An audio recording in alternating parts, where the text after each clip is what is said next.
Hi everybody, it's Tim and I'm going to do a video today on calcium fluoride. That's all I'm going to talk about.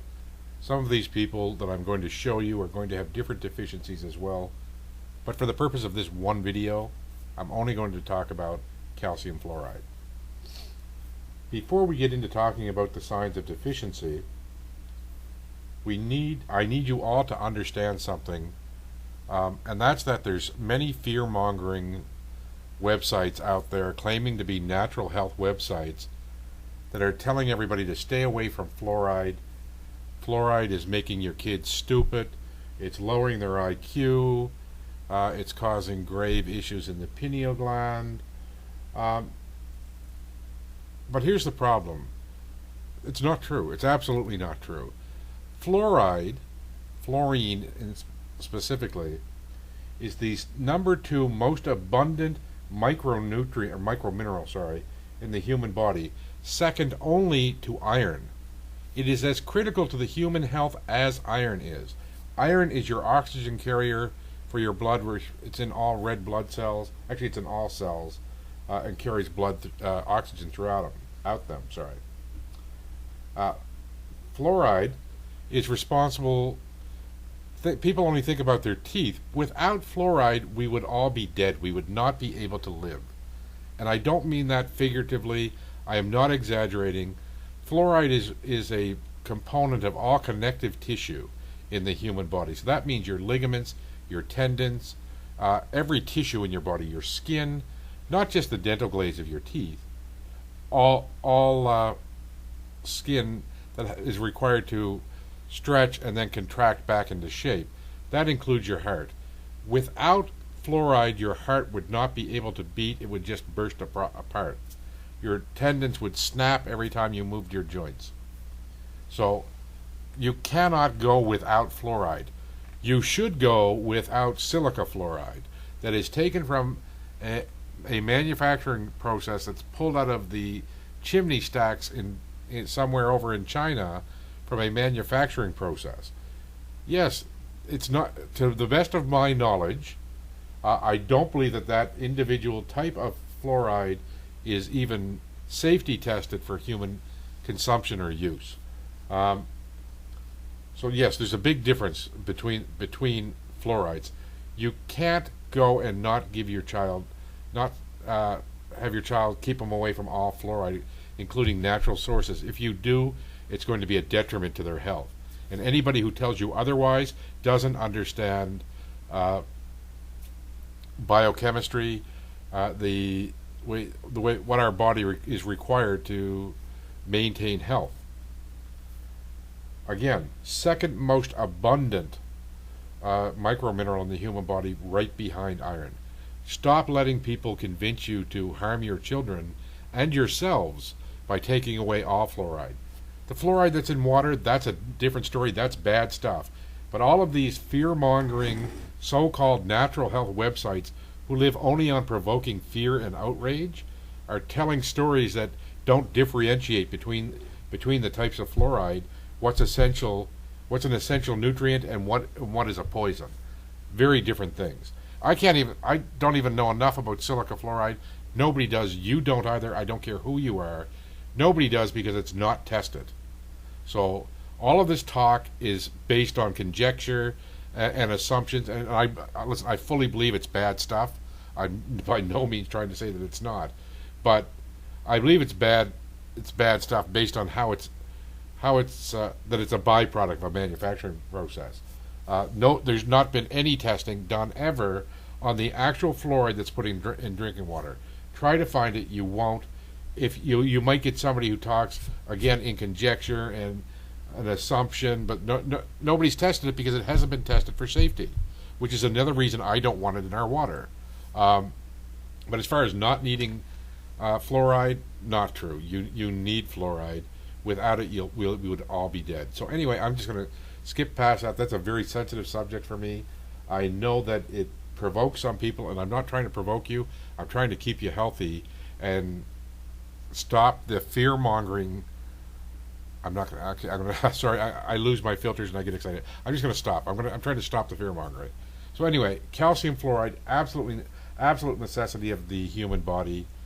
Sorry, I get a little animated and a little bit excited when I talk about fluoride because it's such a crucial and essential nutrient that people are bashing just generically across all types of fluoride, including natural fluoride.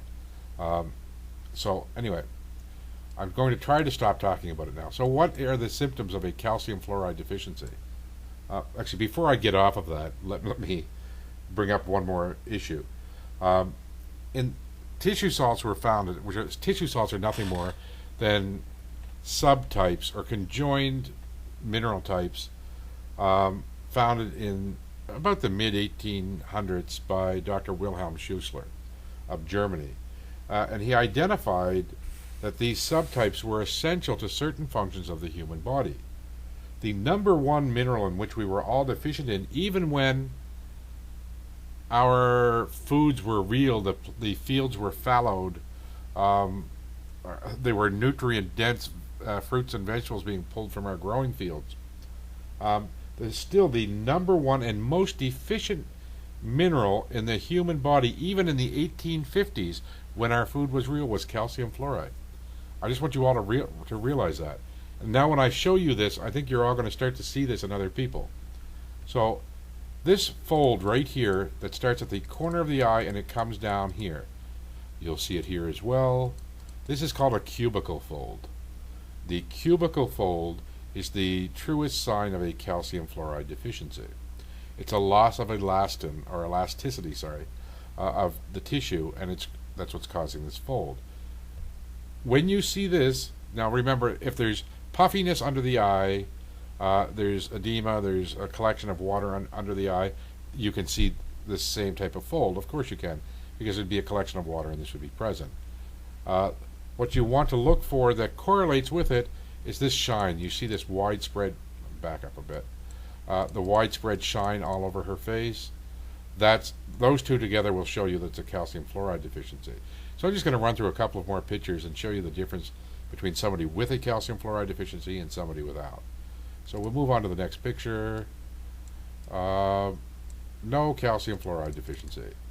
We'll take notice, no shiny skin. It's not shiny like the other gals. No shine, no calcium fluoride. So here we go. Here's the next person. We see the cubicle fold, well pronounced. We see the shine of the overall shine of the skin everywhere. That's calcium fluoride at play, or a deficiency in it. See, all these women sending me all these half-naked pictures. I live a rough life. She's going to kill me for that. For those of you who don't know, I tend to talk a bit serious on here, but I'm about as foolish as they come. Anyway, again, no calcium fluoride deficiency, or no cubicle fold, no overall shiny skin. Again, of course, the sun's hitting her here, you're going to see that, of course, but you would expect to see the shine overall, an overall shine, and it's not there. So it is the cubicle fold. I'm just going to back up, or actually we'll just go, oops, I jumped too quick. See how unprofessional I am? If you're expecting anybody professional, folks, who talks like they're going to stick up their butt, you've got the wrong fella. Anyway, so there's the cubicle fold, there's the overall shine.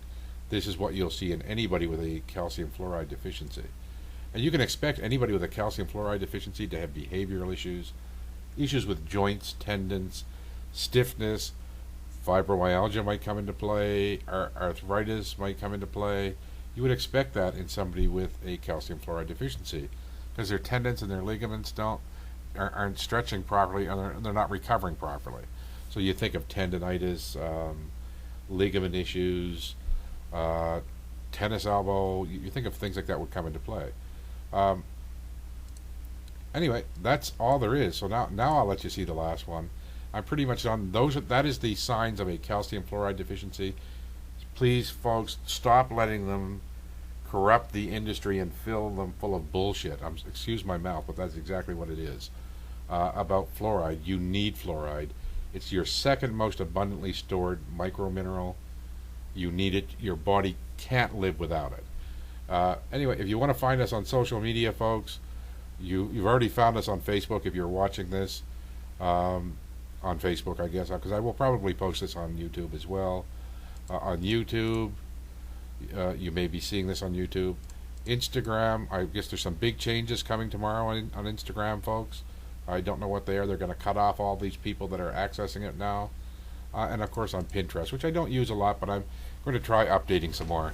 Maybe I need a social media manager to keep you all updated. Anyway, folks, that's it for this time. Bye for now.